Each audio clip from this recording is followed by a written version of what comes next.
एक सामान्य कार्यकर्ता से लोकसभा सर्वोच्च सांसद तक और अब प्रदेश की कमान सौंपी गई है नायब सिंह सैनी साहब को। मेरे साथ इस समय भारतीय जनता पार्टी के नए प्रदेश अध्यक्ष नायब सैनी खुद मौजूद हैं।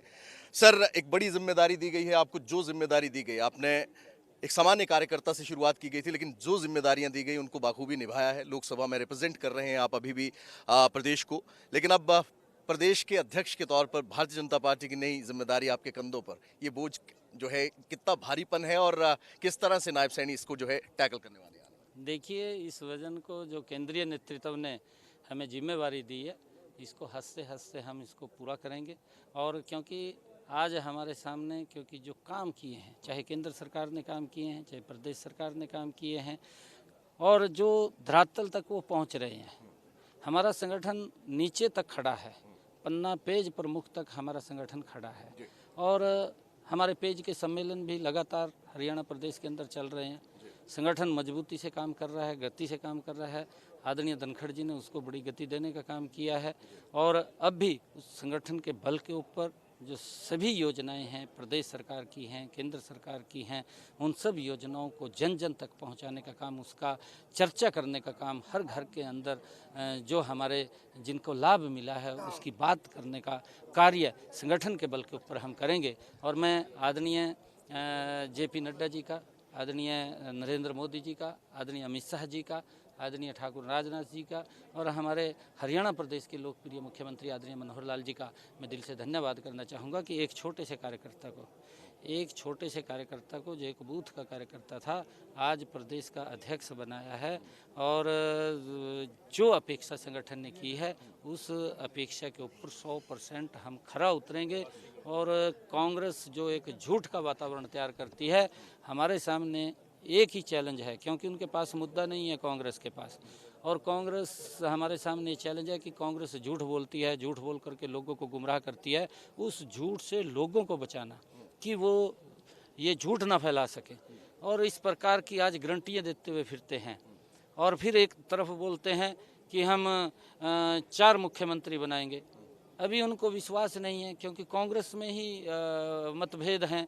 2 दल बने हुए, 2 धड़े बने हुए हैं, एक मंच पर इकट्ठे नहीं हो सकते। जब वो मंच पर इकट्ठे नहीं हो सकते, जिस प्रकार से पूर्व के अंदर हरियाणा प्रदेश को नुकसान हुआ है, आगे भी कांग्रेस पार्टी क्योंकि जब वो उनको लग रहा है कि हम सत्ता में नहीं आ रहे हैं, तो इस प्रकार का झूठ बोल करके वातावरण को खराब करने का वो काम करते हैं। परंतु उस वातावरण को भारतीय जनता पार्टी का कार्यकर्ता जो पेज प्रमुख के ऊपर बैठा है, जो बूथ के ऊपर बैठा है, शक्ति केंद्र के ऊपर बैठा है, हमारे मंडल जिला के अंदर बैठे हैं, प्रदेश के अंदर बैठे हैं, उस वातावरण को अब खराब नहीं होने देंगे और मजबूती से 10 की 10 लोकसभा की सीटें जीतेंगे और हरियाणा में भी डबल इंजन की सरकार तीसरी बार। तक आप राजस्थान में बतौर सांसद, बतौर भारतीय जनता पार्टी के कार्यकर्ता के तौर पर किसी गांव में प्रचार कर रहे थे, आपको पता नहीं था कि आपको प्रदेश की कमान सौंप दी गई है और ऐसी परिस्थिति में दी गई है कि आने वाले बिल्कुल पास में ही लोकसभा चुनाव आपके सामने खड़े हैं। कितनी बड़ी चुनौती आप समझते हैं और लोकसभा में आप रिप्रेजेंट कर रहे हैं, तो ऐसे में जो टिकट आवंटन की प्रक्रिया है या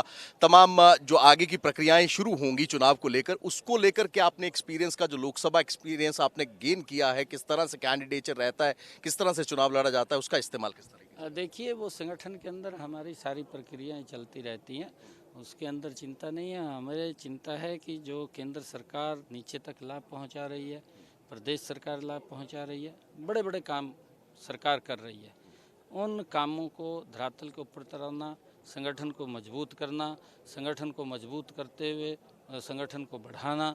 कुछ लोग अगर और भी भारतीय जनता पार्टी के अंदर जो आने के इच्छुक हैं, ऐसे लोगों को भी पार्टी के साथ जोड़ते हुए संगठन को और मजबूत करते हुए तीसरी बार आदरणीय नरेंद्र मोदी जी के नेतृत्व में और हरियाणा में मनोहर लाल जी के नेतृत्व के अंदर सरकार बनाने का काम करेंगे। विधानसभा और लोकसभा चुनावों के लिए पूरी तरह से तैयार, लेकिन विपक्ष जिस तरह से INDI गठबंधन के आने की बात कर रही है, लेकिन हरियाणा में कहीं ना कहीं अलग थलग पड़ गया, लेकिन कांग्रेस को आप सीधी तरह से चुनौती भी देते नजर आए। भूपेंद्र सिंह हुड्डा की ओर से भी आपको लेकर, आपकी नियुक्ति को लेकर बयान दिया गया, क्या कहेंगे सर, क्या जवाब देंगे? देखिए, क्योंकि उनके पास मुद्दा नहीं है। इंडिया गठबंधन के जो लोग हैं, ये घमंडिया गठबंधन है, घमंडिया गठबंधन के जो लोग हैं, अगर आप लोग देखेंगे, एक भी व्यक्ति ऐसा नहीं है जो भ्रष्टाचार की दलदल में फंसा हुआ नहीं है। सभी के ऊपर FIR हैं, कुछ जेल में अंदर जा चुके हैं, कुछ जेल में जाने वाले हैं। एक भी व्यक्ति ऐसा नहीं है, एक से एक बड़ा भ्रष्टाचारी उसके अंदर है। अगर वो गारंटी देते हैं तो भ्रष्टाचार की गारंटी देते हैं।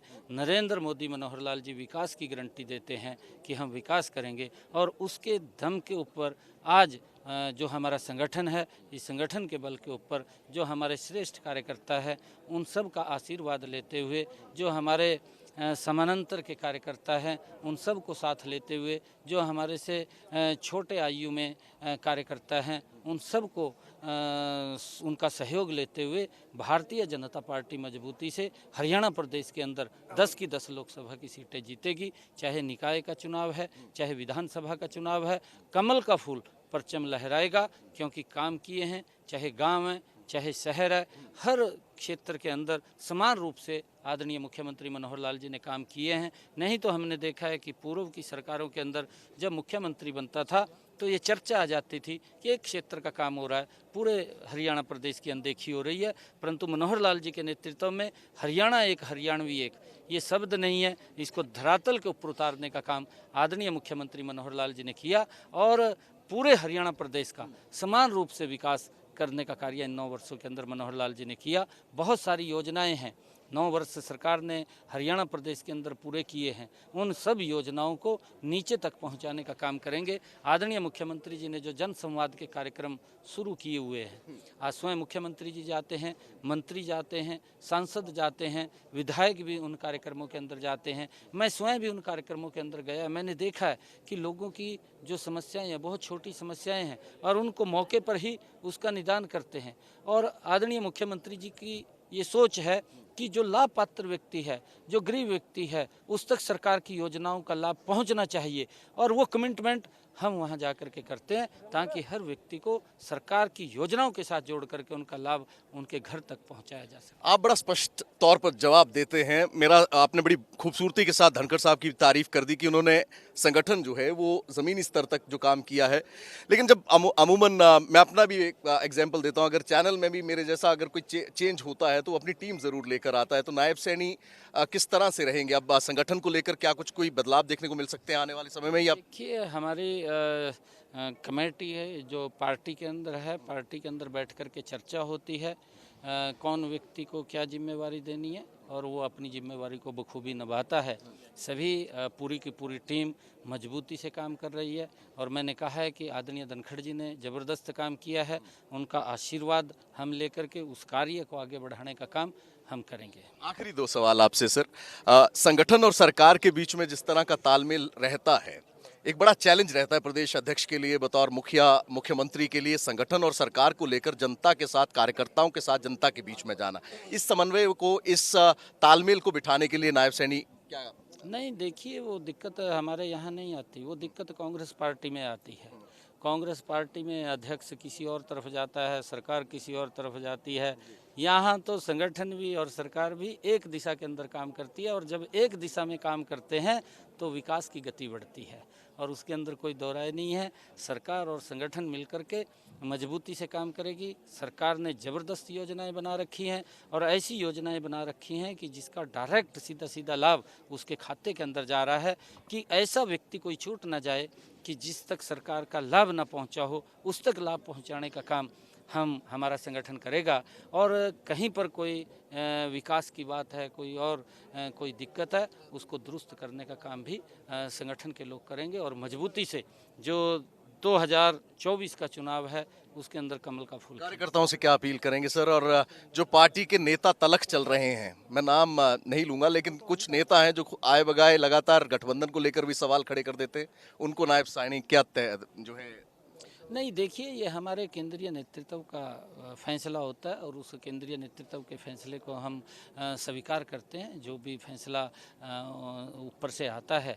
और क्योंकि हमने देखा है कि भारतीय जनता पार्टी ने, जब अटल बिहारी वाजपेयी जी ने एनडीए का निर्माण किया, तो तब से लेकर के भारतीय जनता पार्टी अपने सहयोगी को पूरा मान सम्मान दे करके उनको साथ रखने का काम करती है, और समय समय के ऊपर उनका सम्मान भी बढ़ाने का काम करती है।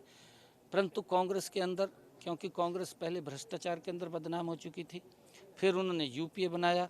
लोगों ने सोचा कि इन्होंने अपना नाम बदल करके यूपीए आ गया, उनको नकार दिया, और अब उन्होंने इंडिया नाम से घमंडिया गठबंधन तैयार कर लिया, क्योंकि कांग्रेस के लोग हैं वो कपड़े बदल करके आते हैं, चेहरे वही हैं, भ्रष्टाचार के अंदर फंसे हुए चेहरे हैं, तो लोग जानते हैं कि ये कौन लोग। मंचों पर सर बीजेपी के भी कई चेहरे नजर आ जाते हैं, उनके लिए क्या संदेश देंगे, उनको क्या सलाह देंगे? नहीं, देखिए, क्योंकि भारतीय जनता पार्टी का कार्यकर्ता एक सच्चे सिपाही के रूप में काम करता है, और आदरणीय नरेंद्र मोदी जी जब 24 घंटे में से 18 घंटे देश के लोगों के लिए काम करते हैं, आदरणीय मुख्यमंत्री 24 घंटे में से 18 घंटे प्रदेश के लोगों के लिए काम करते हैं, उन तक योजनाएं पहुँचें, उन तक लाभ पहुँचे, देश और प्रदेश के लोगों को दिक्कत ना हो, देश की समस्याओं का समाधान, प्रदेश की समस्याओं का समाधान प्राथमिकता के आधार के ऊपर हमारी सरकार का है, और उन समस्याओं के समाधान के लिए सभी कार्यकर्ता मिलकर के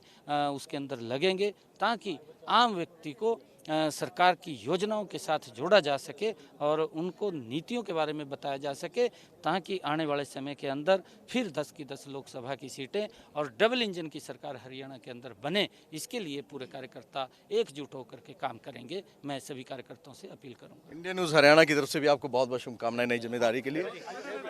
मेरे साथ इस समय आप देख सकते हैं कि ये कार्यकर्ताओं का जोश है और कहीं ना कहीं नए प्रदेश अध्यक्ष से मिलने, उन्हें बधाई देने का तांता लगा हुआ है, लेकिन स्पष्ट तौर पर कुछ संदेश देने का काम जो है वो नायब सैनी की ओर से किया गया। उनकी ओर से स्पष्ट तौर पर ये कहा गया है कि कार्यकर्ता भारतीय जनता पार्टी का जो सेंट्रलाइज तरीके से काम करता है, जो नेता दूसरे मंचों पर भी जा रहे हैं या आए बगाए बोल भी रहे हैं, उनको भी नसीहत देने का काम किया गया है। और वहीं स्पष्ट तौर पर कहा गया है नायब सैनी की ओर से कि केंद्र की नीतियां और प्रदेश में जो कार्य हुए हैं पिछले 9 साल में, उनको लेकर जो है जनता के बीच में जाएंगे। संगठन साथ ही साथ पूर्व अध्यक्ष ओम प्रकाश धनखड़ की भी उन्होंने तारीफ करी है कि उन्होंने संगठन को जिस तरह से बनाया है, लगातार उसी पेस के साथ जो है वो पार्टी और संगठन आगे जो है वो चलता रहेगा। और दावा किया गया है कि 2024 के लोकसभा और विधानसभा चुनावों में एक बार फिर से भारतीय जनता पार्टी की सरकार बनाएंगे। कैमरा पर्सन जतिन के साथ विपिन परमार, इंडिया न्यूज, चंडीगढ़।